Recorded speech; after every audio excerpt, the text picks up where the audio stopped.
Hello and welcome to Lommel in Belgium for the 66th running of the FIM Monster Energy Motocross of Nations. My name's Paul Malin. Alongside me for this broadcast, the first race of the afternoon will be the legendary American rider that won here 31 years ago, back in 1981. Of course, that's Chuck's son. We'll get to him in a moment, but we've got a great crowd here. The weather is out, the nations are there flying their flags, and they want to see their countries do the best they can here at this latest issue of the Monster Energy Motocross of Nations. Well, we're just in Lommel.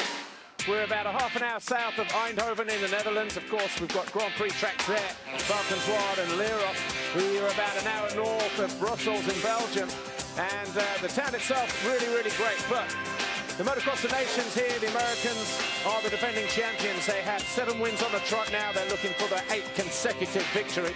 And they have 22 victories under their belt as we speak. The second nation, Great Britain, have 16. Belgium, the home nation, on 14.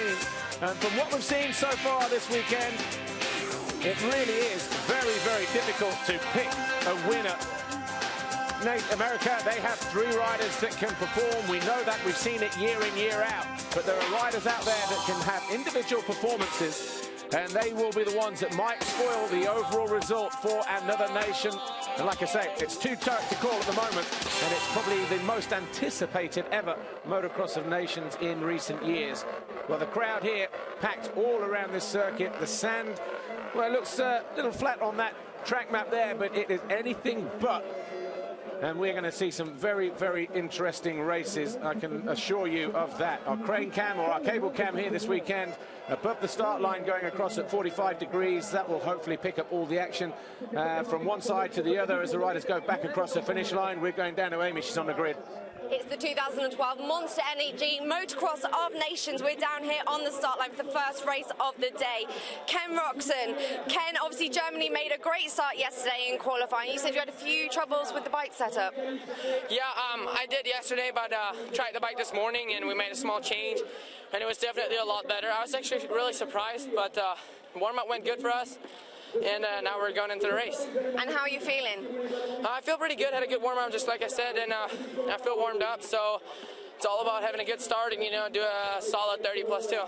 Well, best of luck out there. Before we see the first race, we're going to do an onboard lap around Lommel.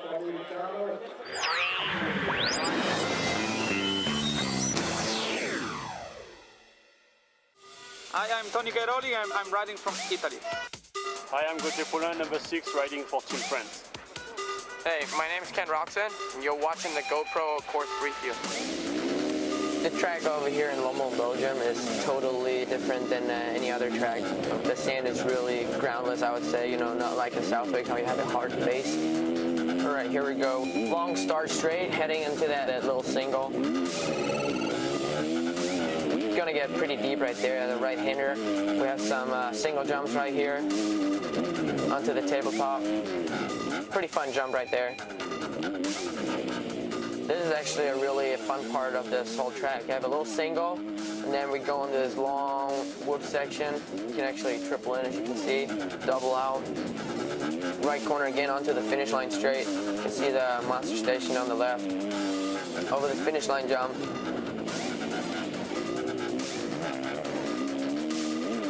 Some long right and left corners, you know, it's pretty wide too, but by the end of the day, you'll definitely see us using the whole track, of course, because the rougher it gets, you know, the better the outsides are going to get. Now we come into a tight spot of the track. We have a left-right chicane. This is basically in those tight spots, the insides will probably be the only lines we're going to take, so by the end of the day, it will look gnarly right there. Little scrub. Dungey and Tony coming by. Actually, they're always getting some ruts and bumps, so really hard to keep the bike under control. Nice triple jump. Got a few singles again right here.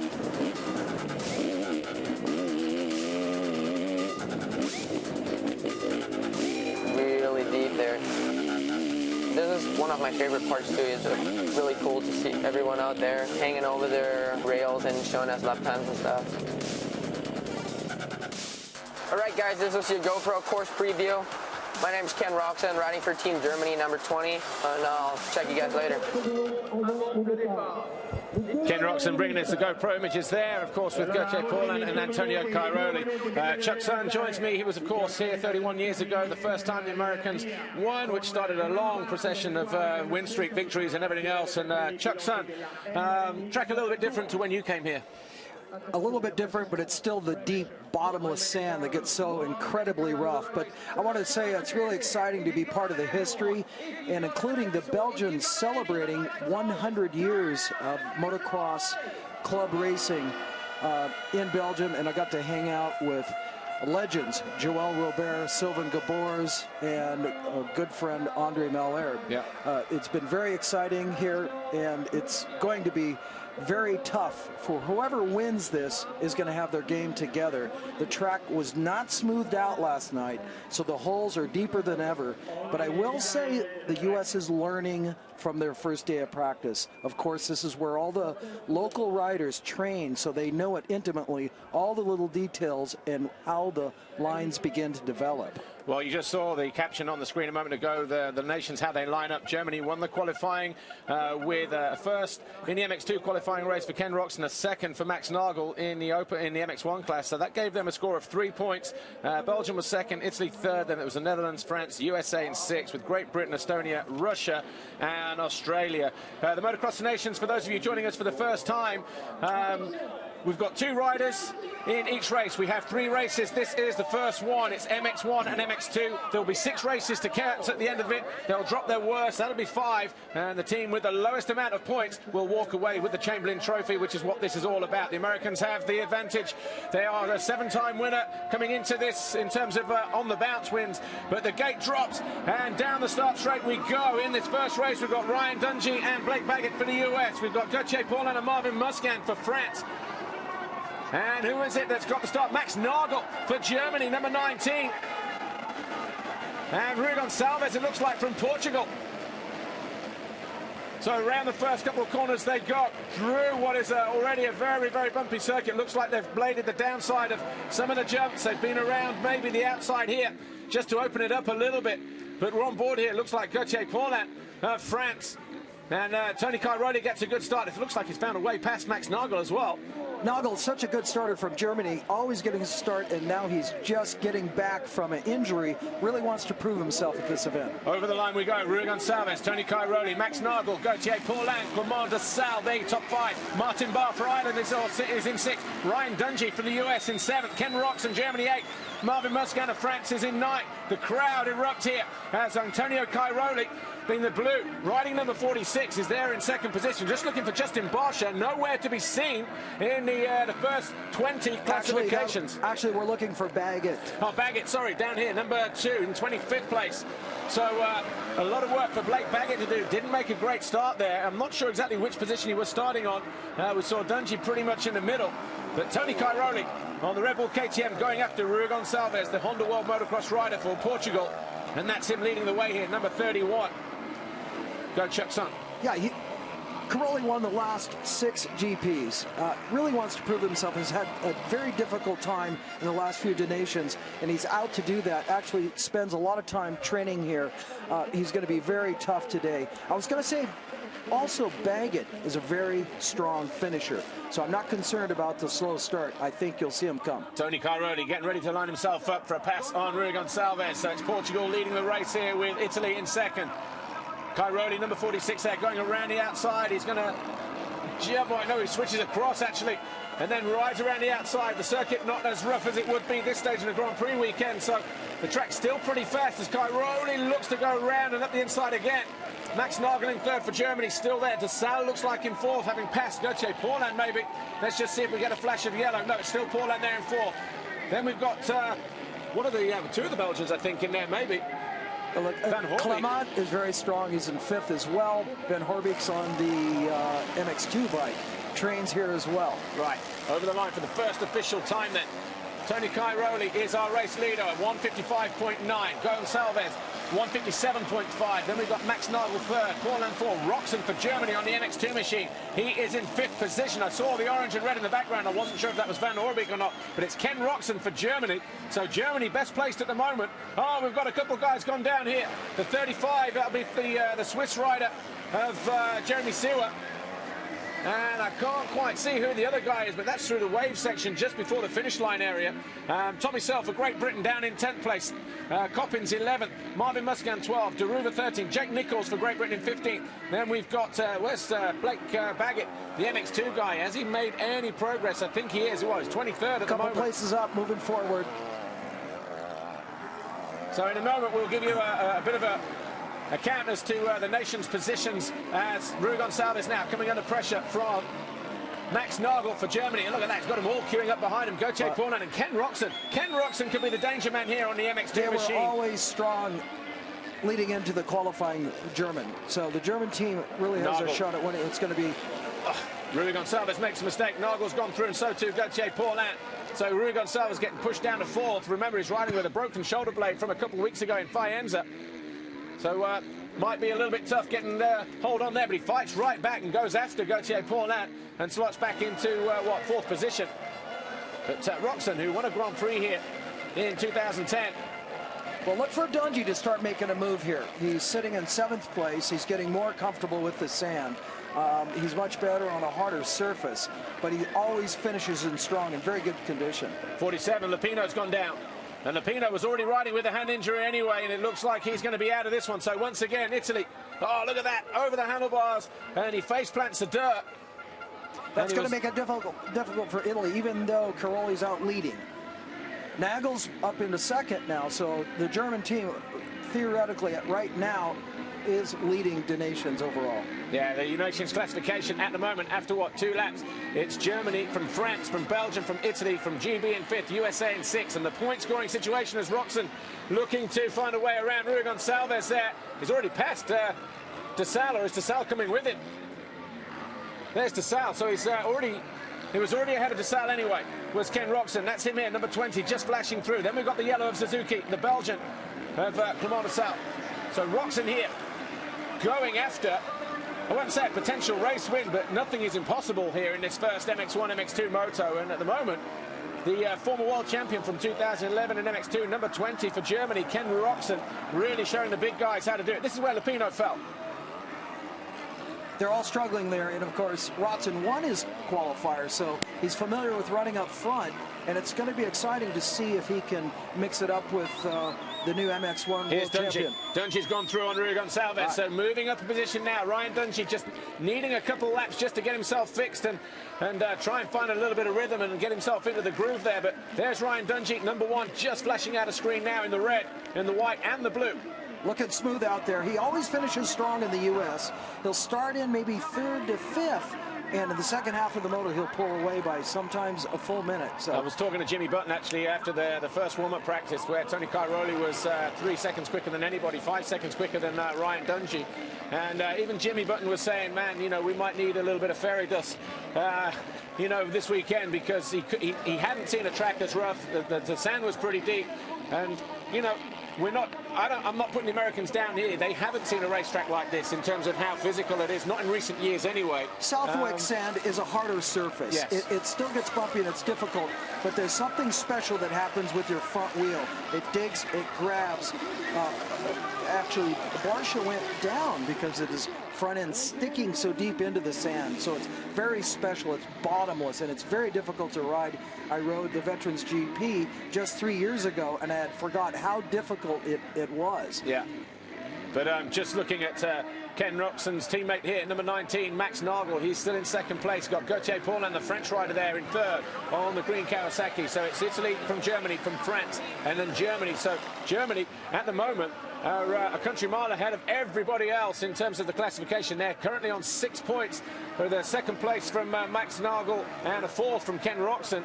That's 4 plus 2 is 6. France 2nd on 17, Belgium on 18, USA 24, Netherlands on 27, and Great Britain on 27. Well, the USA really jumped up, and I haven't seen the results, but I can only believe it's because Baggett's moving forward real 18th. rapidly. Already inside the top 20. Now he's up against the Netherlands, gold Coldenhoff, I believe, Yeah. both in the MX2.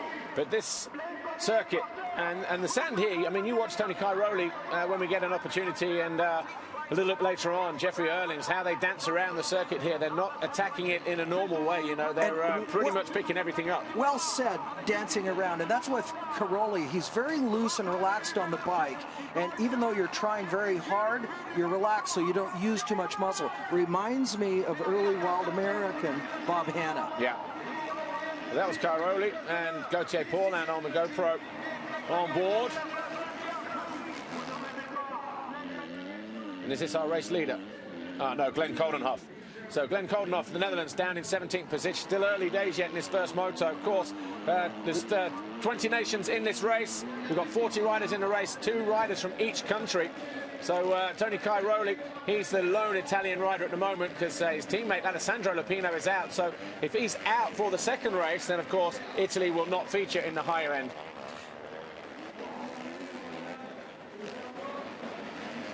Got a rider going down there, number 62. That is Carl Olsen of Sweden. Chucking away his roll-offs in disgust there, as if that's the reason why he crashed. But Chuck Sun, we're getting some great onboard images here, but what they're not showing is how deep and how brutal the sand circuit is, and how rough it is. When you step, here's Baggett.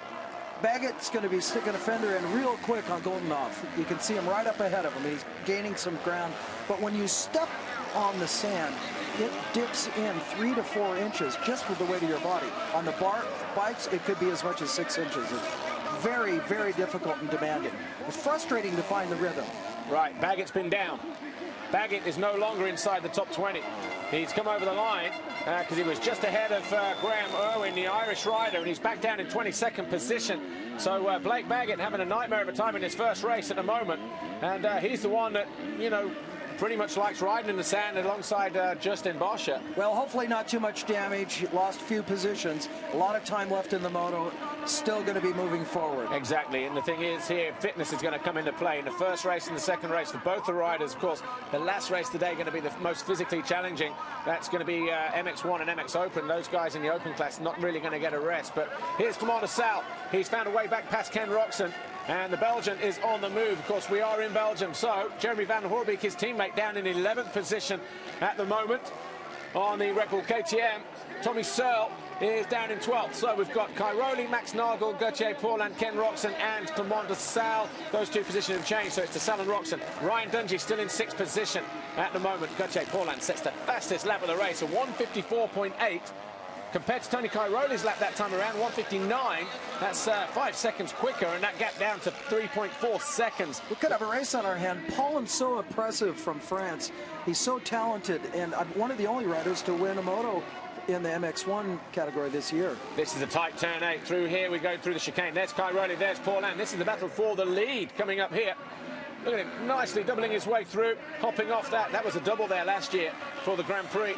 But look how choppy it is through there. The rider's having to ride a gear taller because if you ride a low gear and start screaming it, you're not getting that forward momentum, and that then is going to affect the overall balance, the overall handling of the bike as well. Perfect for a 450, but the likes of Ken Roxon on a 250, for instance, he's going to be riding third when normally he rides second, fourth when normally he rides second. There's Tommy Searle, number 10. Going after Rui Gonçalves. Interesting thing about picking and choosing lines. You cannot choose a line that takes you away from the bumps. You have to have your bike set up so it aggressively can go through the biggest bumps. And it's that style that the local riders develop over time that's very difficult to emulate for the Americans in just 3 days' time. Well, they've been coming out, well, actually they were here for a couple of weeks, weren't they, testing. They actually rode here on the Friday part of the racetrack to get some kind of setup. It was nowhere near like this. That's the conversation I had with Jimmy Button, you know, at the beginning of the day.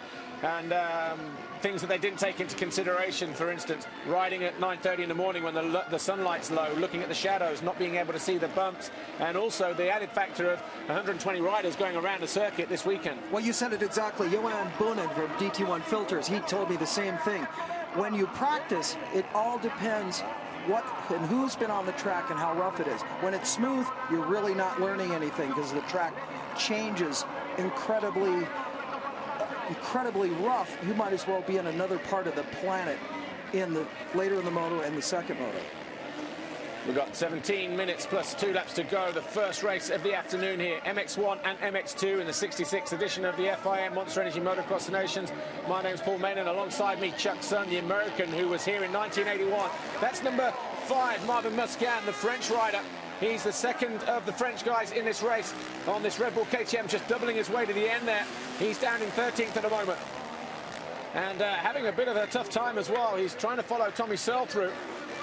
So over the line for the 6th time, we've had 6 laps complete. It's Cairoli, just less than 2 seconds for Italy over the French rider Gauthier Paulin. Max Nagel of Germany 3rd. Commander Sal of Belgium is 4. ROCZEN from Germany is 5th. Dungey of America is 6th. And the gap between them, 5 seconds between Ken Roczen and Ryan Dungey. Ken Roczen, the first of the MX2 guys out there on the 250cc machine. Evgeny Bobashev of Russia, he is in 7th. Josh Coppins from New Zealand is 8th. 9th is Mark de Ruyver of the Netherlands, and Jeremy Van Hoorbeek in Belgium's colours is in 10th place. Great Britain's Tommy Searle 11th. Rui Gonçalves, the Portuguese, in 12th. The French rider Marvin Musquin on an MX2 machine is 13th, ahead of Martin Barr from Ireland, Lawson Bolping of Australia, Jake Nichols in 16th for Great Britain, Glenn Koldenhoff, the Netherlands, Evan Heiby of Norway, Gert Kressenhoff, Estonia, and Prit Ratset also of Estonia. Blake Baggett, the second American rider, just outside the top 20 in 21st position. And a couple of positions behind him, Luke Stike, the MX2 guy for Australia, who many riders, I guess, expecting, or many Australians expecting big things from him this weekend, as he should have taken the Australian Championship title just a couple of weeks ago, but lost out in the final round. The depth of talent here is incredible. Look, right ahead of Baggett is Kressenhoff, who I believe is from Latvia, won the MX2 GP here just a couple of years ago. So even though the name's not always familiar, all these riders are incredibly talented. A lot of the sand riding is down to technique. Gauthier Paulin has not had a great lap that time around. He's now back to 4 seconds down on Antonio Cairoli. There's ROCZEN having a great ride. And this kid has impressed in the Motocross Nations the last couple of years. Denver, Colorado, and France last year at Saint-Jean-d'Angely. He won the MX2 class both times. He won really a lot of American fans in Denver at the Nations. His flamboyant style, throwing the bike down and leading, actually, in the MX1 category. Ryan Dungey on the 450 KTM. He's really having quite a good ride. He's quite having a strong ride. It's, you know, I can't stress how difficult riding here at the speeds these guys are trying to race at, how difficult that is. A slight loss in concentration, you lose the front at the wrong time, it grabs you over the handlebars, and it's so difficult to pick yourself back up, get your rhythm, and go straight back into the race. But Ryan Dungey, he's going to try and use the next 15 minutes or so to use that fitness, dig down deep, and go after the likes of ROCZEN and De Stael and Nagel and try and just haul himself up another couple of positions. Because in the old days, the scores used to be Blake Baggett down in 19th. That would have been a class win if he was in first. He's moving forward, and that's what we're going to see.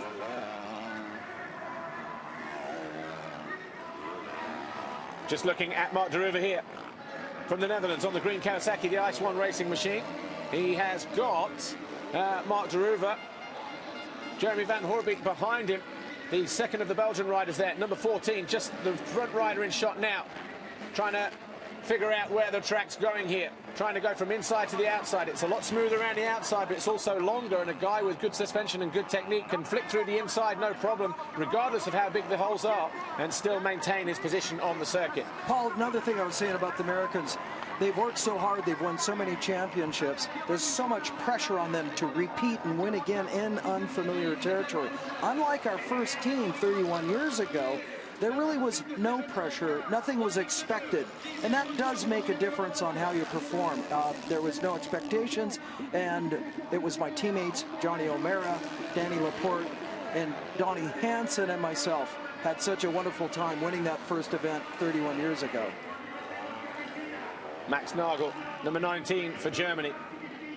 Trying to close down on this guy here, Gauthier Paulin, who's within striking distance of Antonio Cairoli. That's Cairoli just in blue ahead of him around that turn as we go through the gap over on the far side of the circuit over the 3 floaters. Chuck Sun. Antonio, they still had the same battle between Nagel and their qualifying heat. Now, Cairoli has this ability to pick up speed when he needs it.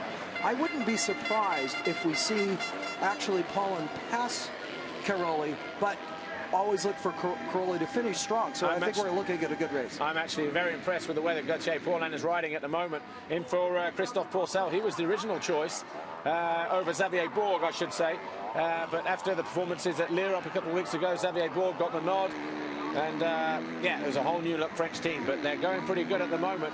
But Antonio Cairoli, he was 1.5 seconds clear as he came over the line there, working their way round to the finish line area now in about 3 or 4 corners time to complete what would be lap 9. And the French rider there, Gauthier Paulin, number 4 on the factory Kawasaki, has found another couple of seconds on this lap. He looks to have closed down on Antonio Cairoli. Max Nagel still third. He's 10 seconds back at the moment. De Salle for Belgium is 4. ROCZEN for Germany is 5. They're in the pole position. They're in driving seat at the moment with a 3rd and a 5th. That'll be 8 points for them. The lowest score in this race so far. Well, the second Frenchman, McQueen, is really working hard to move forward. He's up to 14th, and that's going to be really important for the French in figuring a podium position. Just looking a bit further down, we're waiting for the rest of the guys to come through to complete lap 9. 3 guys over the line on lap 9 at the moment. Cairoli, Paulin and Nagel. Now we have Clément de Salle of Belgium. ROCZEN should be next. He is. How far is the gap between him and the American Ryan Dungey? 5 seconds, so ROCZEN having a good ride. He was quicker that time around as well by almost about 8/10 of a second on Ryan Dungey. So Dungey not really closing in at the moment. Both those guys very fit, super talented as well. So it might even be difficult for Dungey to climb up onto the rear wheel of Ken ROCZEN. They might be relying on the likes of De Salle to drop back, maybe even Nagel, but I can't see that happening, not with the racetrack still as fast as it is, Chuck Son. I think that, Ryan, you got to look at him for the last 3 laps, closing a lot of ground. And staying on 2 wheels is going to be important. It's so difficult going into lap riders. Just watching Cairoli get over there. On the triple jump, it's incredible because it's difficult to get the speed up. Yeah, when you generate the speed, you have to hit the little rut in the soft sand to get that kind of direction. Now, if something's loose, it's just the exhaust. Oh, nothing too much to worry about there then.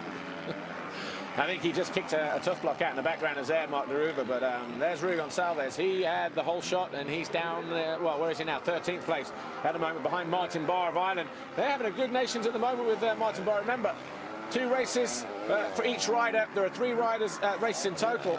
That will give you 6 scores. The best 5 count. So let's look at America, the defending champions, for instance. Ryan Dungey in 6th position. That'll be 6 points for him. His teammate Blake Baggett in 17th.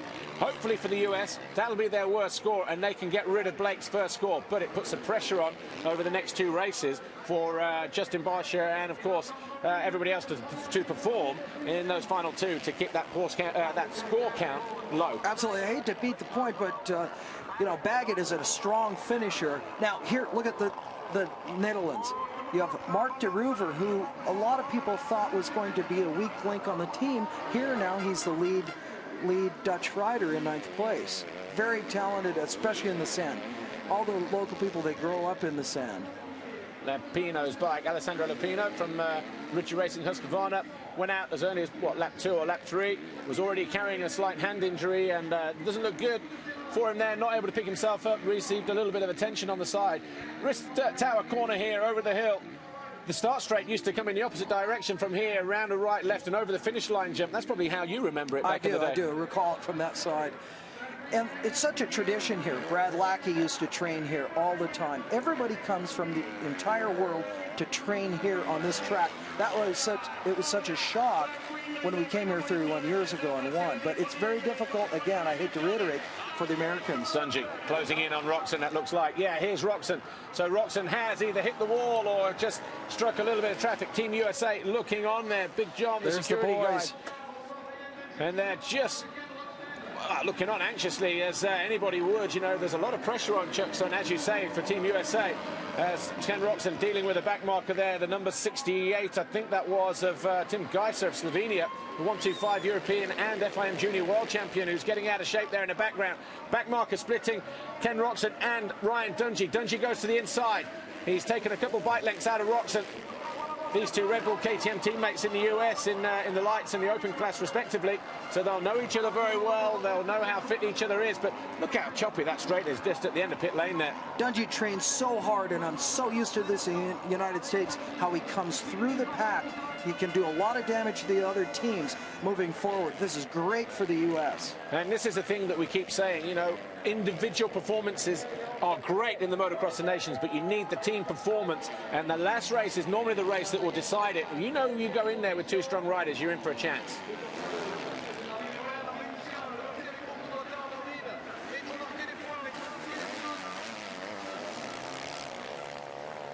And if there's half a chance for anybody, then of course that'll be the US, with the final race going to be with Ryan Dungey and Justin Barsha, I should say. But over the line, what a lap that was for Dungey. He's closed in. The time's only 2:02, about the same as him and ROCZEN, but he was already closing in at that point, so he's just got him in his sights now, the American. And this will take a point away from Team Germany. Remember, 1 point for win, 2 points for second, 3 for third, all the way down to 40th position. Ryan Dungey in 6th place. That's 6 points for him. Ken ROCZEN on 5. Germany's teammate, though, of Ken ROCZEN in 3rd place, so they are on 8. Every point counts. You know, I was talking to somebody yesterday. They said, if somebody's in a situation where they're 1st and 4th, that's 5 points, and that's one team, say Team Italy. And Team USA are in 2nd position and 3rd position. That's 5 points. What do? Do you sit behind in 3rd place and protect your teammate? I said no. If you're faster than your teammate, you have to go to 2nd. Your teammate has to let you through, because if you have the chance of going for the win, you take that. If your teammate stays 3rd, that gives you 4 points. That puts the other guys back on 6 points, and that's just the difference. That's how it works. It always goes down to actually 1 or 2 points, too. It's incredible how close the overall can be. So those single points make a huge difference. Now, Baggett's really starting to move. Here's what we see again in the U.S. Nobody closes like Blake Baggett. He's incredible, and I think you're going to get a look at this. Yeah, I mean, I've watched him the last couple of seasons so many times in the second moto and the second half of a moto. He just pulls the pin, and I was talking to might have been David Coombs, actually, from Racer X in the States, and he was saying that it's almost like he spends half the moto looking for the lines. In the second half of the race, by the time he's figured it out, he knows exactly where it's going, how fast he can go, and he just arrives from nowhere, and he just takes it to the guys that he's been chasing and comes off with a win time and time again. Incredible rhythm he develops throughout the moto. We just saw him put down a lap time very similar to the MX1 riders on the track. So Dungey's lost ground there to ROCZEN this time around.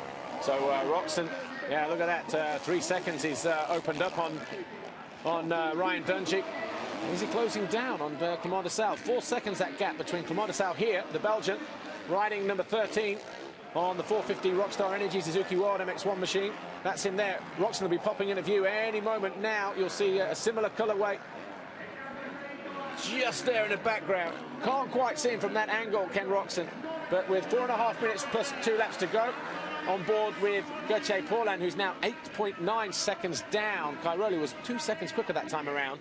So Cairoli really starting to come into his own now in these rougher conditions. And I do think that the great start of Gauthier Paulin, the smoother conditions that we have at the moment of this Lommel circuit, you know, really favouring the Frenchman. He was able to go and put in some laps. He's distanced himself by 15 seconds over Max Nagel.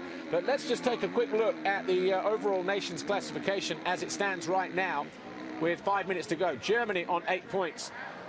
Belgium are second on 13. USA have got back into the podium. They were 6th. They're now on 20. France have been dropped to 4th. They're on 21. The Netherlands 5th on 24. Then we've got Great Britain 6th on 26 points. And Russia, Italy, Ireland and Estonia. So even though Tony Cairoli has the lead at the moment, his teammate, who's not here in this second race after that crash, 38th for him in terms of classification. Maybe 1 or 2 guys dropped out on the opening lap ahead of him. That's 39 points for them, or 38 points, you know. So Tony Cairoli is in a world of his own at the moment. Well, it really gives him some redemption, because he's had some difficult bike problems on the last of Nations, actually hurting himself. So it really shows the high level of the World Championship Series right now. But I'm really proud of how the Americans are really laying down some strong lap times and moving forward. And Baggett's still going to do it, and we're on the podium, and that's real exciting. Mark de Ruyver for the Netherlands there in the orange and blue. He is in 8th place at the moment on the Ice 1 Kawasaki. Is that Bobashev just ahead of him?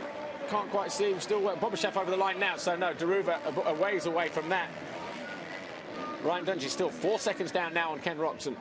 Blake Baggett in 14th place. He was only a couple seconds down on Martin Barr of Ireland.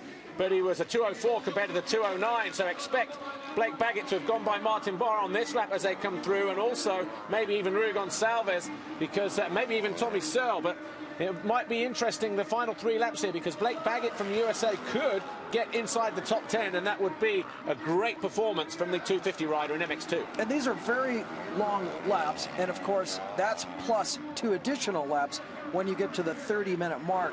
They've cut off 5 minutes from the normal GP length of 35 plus 2 laps. And of course in the day we had 40 minutes plus 2 laps, and on those old bikes, they made it kind of challenging to finish. Reliability of the bikes has gotten very good these days. I think Dungey's found his way back onto the rear wheel, and in fact ROCZEN on the rear wheel of Clement de Sal. So the little MX2 rider, Ken ROCZEN, number 20 for Team Germany, going after the Belgian. The 2 riders in the background there. ROCZEN on the right, switching over to the left as we look down the straight. There's de Sal of Belgium. He's in 4th. ROCZEN in the inside there, number 20, he's in 5th and going after 4th position. This will be 3rd and 4th. That'll be 7 points. That'll be another point gained and pulled back in the favour of Germany. Clement de Sal, I can't see him giving up a position to Ken ROCZEN. He won't want to. A little country pride going there with the 100-year anniversary, and Joel Robert and Joel Smets, all world champions, rooting him on. So these guys are going to dig deep, and they're not going to lay down easy. I'll guarantee you that. I'll tell you what, I was impressed there with Clement de Sal still tripling in there. Triple, double, double that was yesterday when it was completely flat, but to still get the drive and triple there on that wave section right in front of the VIP area. But I don't think it's so much, well, a lot of it will be national pride, but it's the fact that a 250 in the deep sand of Lommel overtaking a 450, that's what would... oh, Dungey's been down. He's been down through the barriers. That's at the end of the wave section. So he's lost a lot of time. 53 goes through. That's not a problem. These are back markers here. So Dungey over the line. Bobrashev's gone through, so he's dropped a position down to 7th. So an expensive mistake for Ryan Dungey. Finds himself collecting the banners at the side of the track at the end of the wave section. I wonder if we'll have a repeat on that, whether our cameras picked it up or not. But Ryan Dungey, he'll get back on the pace. He is 6 seconds down on Evgeny Bobrashev. Not too much damage. Here we go. Oh, yeah, look, he stacked it big time. And he was away. The sand is so soft, and your front end just digs in. Yeah. It's a new experience for Ryan Dungey. For all of the Americans, you know, and you listen, okay, you read the website and the forum rooms and everything else like that, and, you know, there were some, obviously, comments there sort of, I guess, aimed at the European followers that were saying, you know, wait till you come to the Belgian track here in Lommel and everything else, and then the footage that was put up online of the guys training here and other places saying, oh, it doesn't look much, bring it on, all that kind of stuff. But you get here firsthand, you're in a race situation, it's deep, there's more than 3 guys riding this track for a start. You know, there's 40 guys in this race doing a 35-minute moto. He's done a great job, however. The damage could have been so much more to limit that in the electric start KTM to get going again. It's so easy to get stuck. But this is what we said a couple of laps ago, Chuck, son. The legendary American rider who got to the US their first victory back here 31 years ago, 1981. A loss in concentration, or let's assume an over jump, you catch that deep sand, it just catches you off guard, and the next thing you're over the handlebars and flying through the air without a machine. And Ryan Dungey just getting unfortunate being caught out. Blake Baggett though up into 13th, still moving forward, gaining 3 seconds down on Rui Gonçalves. And has he gone through? Well, there's Coppins going through. In fact, 15 laps complete. We've got ROCZEN over the line. He's still chasing Clement de Sal.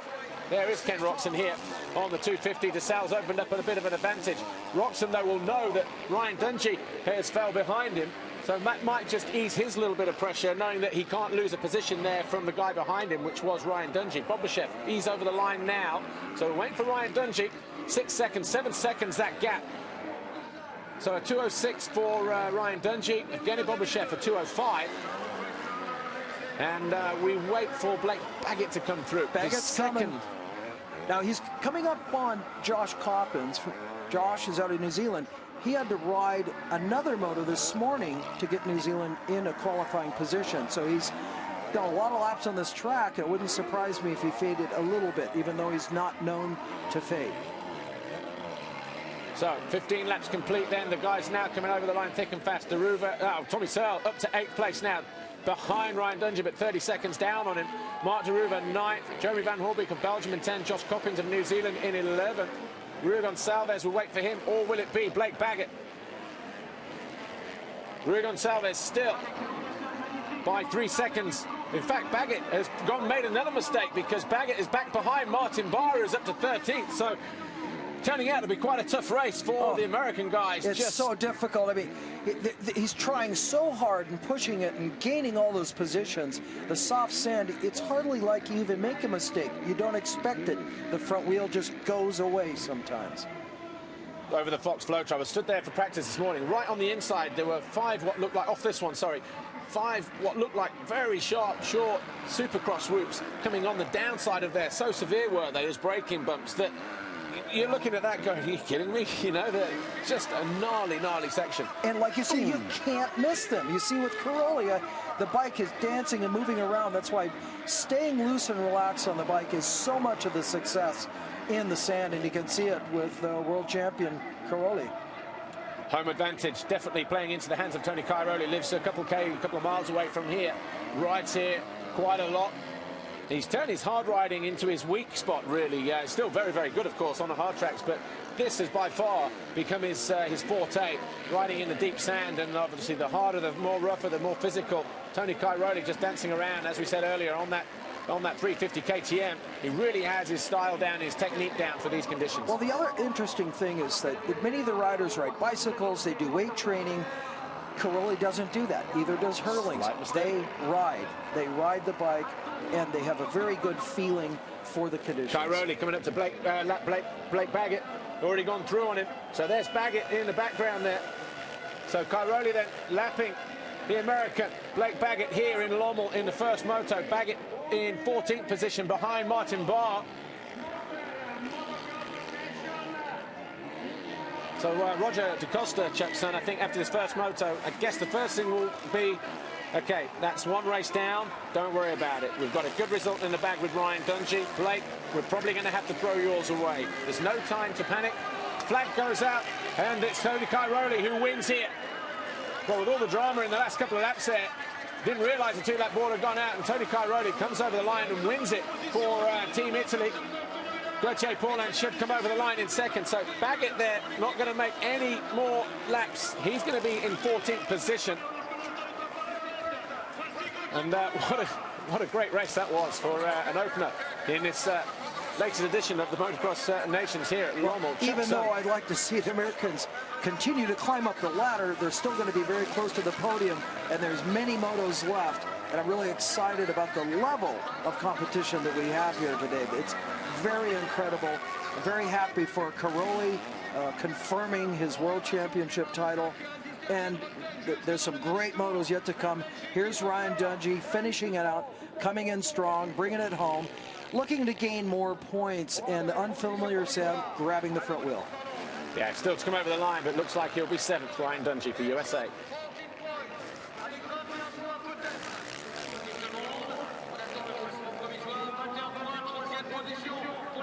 So Ryan Dungey crosses the line now. Gets classified as 7th behind Tony Cairoli of Italy, Gauthier Paulin of France, Max Nagel of Germany, Clément Nassal of Belgium, Ken ROCZEN of Germany, Evgeny Bobashev of Russia, Ryan Dungey there in 7th for the USA, the best score for them. Tommy Searle, a good result for him in the end. He was down outside the top 15 in one stage in the early part of the race. There's Josh Coppins, number 85. He's found his way past Rui Gonçalves of Portugal. So Coppins for New Zealand looking at picking up 11th position here in his first race. There's Tim Geiser on the right for Slovenia on the MX2 machine. So Tommy Searle.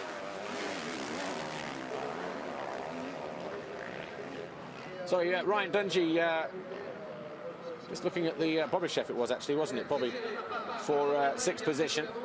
Dungey 7th. Tommy Searle was 8th. 9th for De Ruyver. Great ride for the Dutch rider De Ruyver. Belgian Van Horbeek in 10th. Coppins in probably his final professional race in 11th. Rui Gonçalves.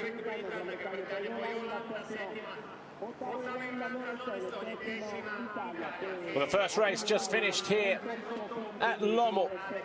The first race of the FIM Monster Energy Motocross of Nations. Antonio Cairoli victorious for Italy by 21 seconds in the end over Gauthier Paulin of France. Third was Max Nagel of Germany. Here is Antonio Cairoli.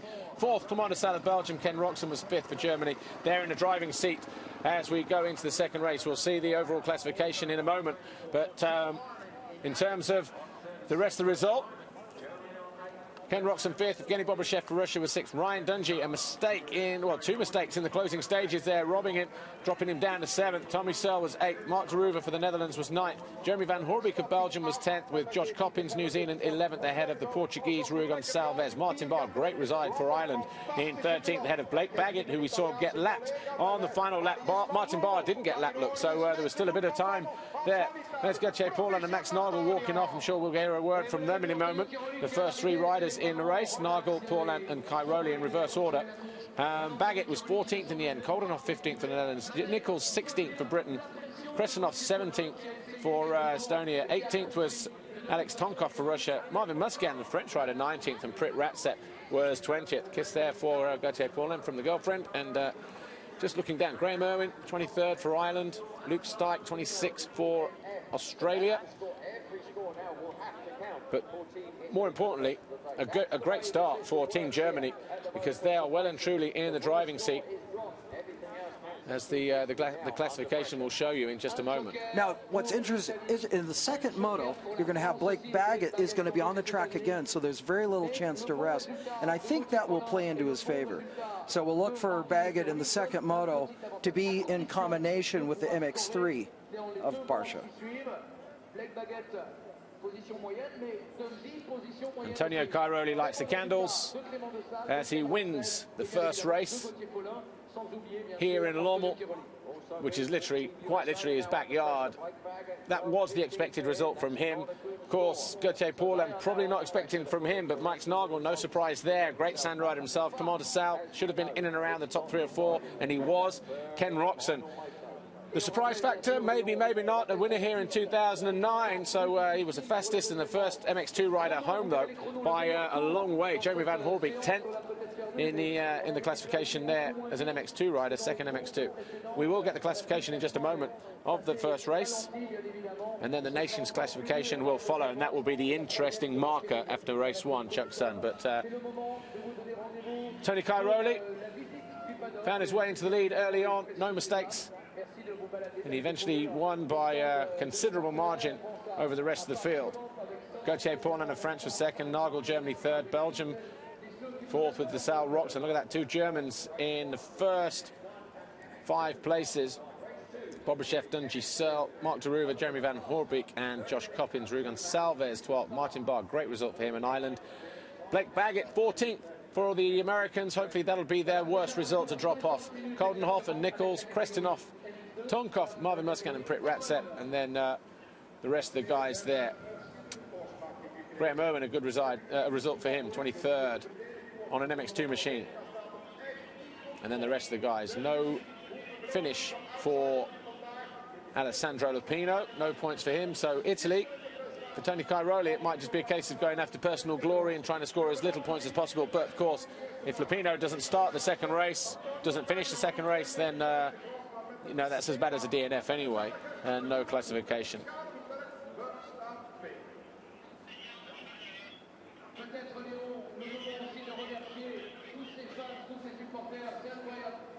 Here's the interesting part. Germany lead the Motocross Nations after 1 race, and by a margin as well. Look at that. Belgium second, France third, USA tied though, so it's still pretty tight. Even down here, Russia, Great Britain, the Netherlands, only 2, 3, 4 points in those nations. So still a long way to go in this event, Chuck Sun. That first race was a great race. What's the plan now? I guess what will Roger DeCosta be saying to the I think team? they're still going to learn, keep it cool, keep calm, and keep moving forward. They'll relax. We're going to Cairoli as our race winner. Tony, well done. You took the race lead there early on in the start. How was it out there? I was good, you know. I had a good start and then tried to make some good laps and I get some gap to Max Nagel, like 5 seconds. Then I was watching some different lines in the track and I made a few mistakes and Gauthier come really close, Poulain, and I know that I had something that I could push a little bit more, and I tried to stay on the same gap with him, like 3-4 seconds for a moment, and then step it up a little bit and win with a good gap. I think last moto gonna be really rough, and I'm looking forward to battle with Erlings. You know, it's gonna be a good race, and I hope also Italy don't have more DNF, otherwise we are out from the competition. But let's cross the finger and we'll see if we can make it to the top 5. Well done, we'll see you later. Nicely summed up there by Antonio Cairoli. Looking forward to the last race already and going at it with Jeffrey Hurlings in the MX1 and Open category. Well, Tony Cairoli can relax now for a bit because the next race will be MX2 and MX Open. So hopefully for him, Lupino and David Guarneri.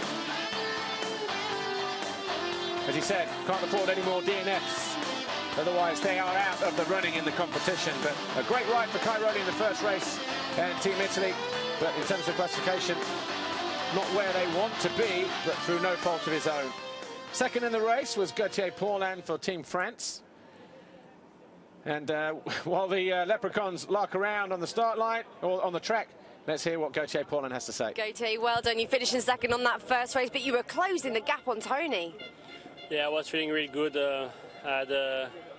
I was 25 on the gate, behind the gate, and someone get my line, so I had to choose another one, and finally it went well. I had a good start, I was fourth, and then just passed Riconcalves and tried to get the good rhythm with Tony and Max Nagel, and I was feeling really good, so I passed Max, and I was having some good line, having the good rhythm, and I was back on Antonio, and then I had some mistake with some lappers. I had just when I was passing them, I had some bad lines, and I missed sometimes over there, but still I was really happy to finish second.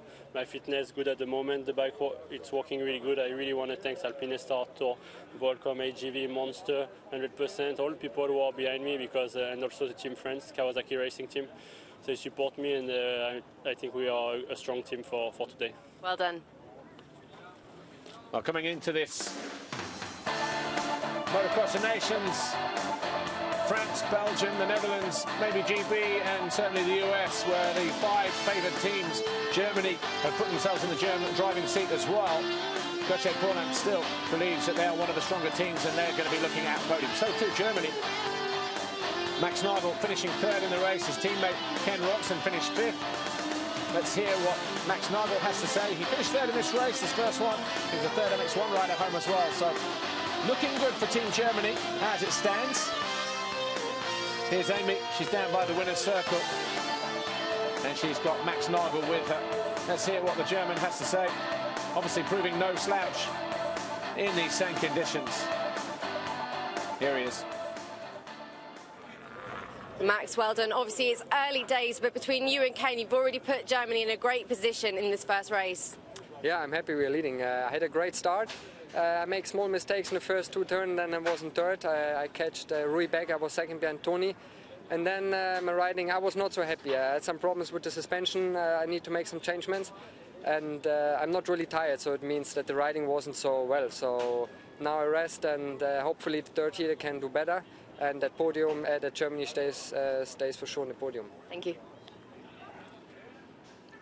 Yeah, the last time they got on the podium was third overall at Denver, Colorado. And that was the first time in a very long time. So Germany actually, after not being on the podium last year, they're in the driving seat at the moment. They've got 6 points over everybody else. Chuck Sun, your evaluation on that first race real quick. I think the Americans did very well in damage control. They both went down because they were trying so hard with the pressure, but they reserved their points. Dungey still got good points. We're tied for the podium, and it's going to be exciting.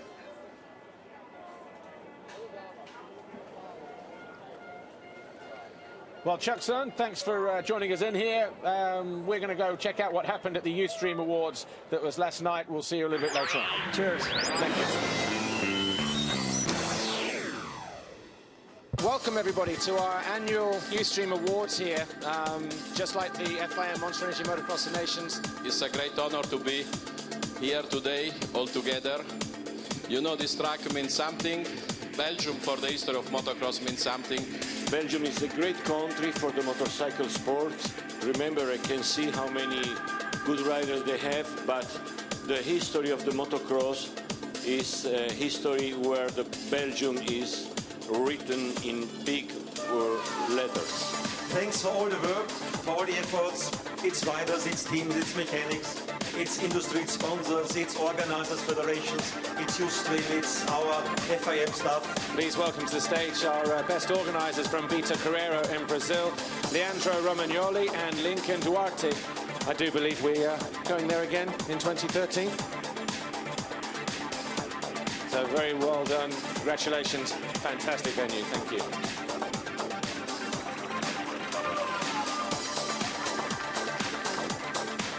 And the winner, as we saw there, was the Semigorye track in Russia, with Vladimir Gudkov. Like to come to the stage. Congratulations. Congratulations, Vladimir Gudkov. Great to be in Russia this year as well, by the way, not just for the FIM MX1 MX2 Motocross World Championship, but also for the FIM Snowcross World Championship. And Rob Kinsey's been very, very busy again. Look, another fine painting. And the winner of Best Racetrack this year was, of course, the host of our very first MXGP Festival in Winchester, Natalie Basin. Steve Dixon, please come and accept this award. Steve as well, my old boss at Yamaha, by the way, many, many, many years ago. Congratulations. Well, not that many, but a fantastic racetrack down there at Matchley Basin. Of course, as Amy said, the first ever MXGP Motocross Festival. Tim Geiser, please like to come and accept European 125 champion. Congratulations, Tim Geiser, silver action KTM rider from Slovenia. And it was, as Amy said, a dominating display. And he is the 125 European champion. And our 2012 European 250 champion was, of course, Mel Pocock. A great performance from him this year, winning almost every moto and every round in what was, again, a dominating display of riding excellence. Congratulations, Mel Pocock. Our 2012 Women's World Champion, Chiara Fontanesi. Quite a dominating performance as well from the Italian, the first ever Women's World Champion, Chiara Fontanesi. Very well done. And our 2012 MX3 World Champion, Mateusz Waltner. Congratulations. Yeah, and it was an Austrian riding an Austrian brand, KTM. I think the last time that happened, Heinz Kinigan down there, 1984, 85, 85, 86, 84, 85. So congratulations, Matthias, on your FIM MX3 Motocross World Championship. There we go. Our 2012 MX2 World Champion, Jeffrey Herlings. Riding the Red Bull KTM factory racing machine. It was a popular win. He was very dominant, almost 20 wins in a season. More than his fair share of overall Grand Prix victories. Congratulations, Jeffrey Herlings. Our 2012 MX1 World Champion, Antonio Cairoli. Mr. Six. A six-time world champion now, more than 50 Grand Prix victories. He took that in the Czech Republic. And another world championship for Red Bull KTM and Tony Cairoli, of course, again, winning in all categories. Your FIM Women's Motocross World Champion, MX3 World Champion, Jeffrey Herlings MX2 and Antonio Cairoli MX1, 2012.